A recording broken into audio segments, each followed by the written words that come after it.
ایک پیارے سے جنگل میں ہاتھی اور چوہا گھوم رہے تھے۔ ہاتھی بہت ہی طاقتور تھا جبکہ چوہا بہت ہی کمزور تھا۔ ہاتھی مذاق مذاق میں چوہے سے کہتا، تم اتنے چھوٹے ہو، تمہاری کوئی اہمیت ہی نہیں، دیکھو میں کتنا بڑا ہوں اور کتنا زیادہ طاقتور ہوں۔ چوہا ہاتھی کی باتیں سن کر خاموش رہتا، مگر دل میں وہ جانتا تھا کہ ہر کوئی اپنی جگہ پر اہم ہوتا ہے۔ ہاتھی کی باتیں اسے پریشان بالکل بھی نہیں کرتی تھی۔ ایک دن جب وہ دونوں جنگل کے راستے پر چل رہے تھے، ہاتھی نے زمین کو اچانک کمزور محسوس کیا اور زور سے دھڑام سے ایک گہرے گڑھے میں گر گیا۔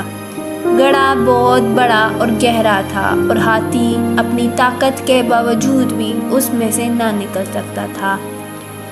ہاتھی نے بہت آوازیں دی، کوئی میری مدد کرو، کوئی میری مدد کرو۔ وہ زور زور سے چلاتا، لیکن کوئی جانور اس کے قریب نہیں آ رہا تھا۔ چوہا جو ہاتھی کے ساتھ تھا فوراً سمجھ گیا کہ ہاتھی کو مدد کی ضرورت ہے۔ چوہا بہت ہی ہوشیاری سے جنگل میں دوڑتے ہوئے دوسرے جانوروں کے پاس پہنچا اور ان سب کو بلایا۔ چوہے نے جانوروں کو کہا کہ سب مل کر رسی کو گڑھے میں ڈالیں۔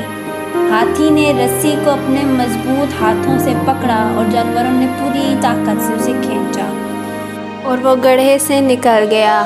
سبق: کوئی بھی شخص چھوٹا یا کمزور نہیں ہوتا، ہر کسی کی اپنی اپنی اہمیت ہوتی ہے۔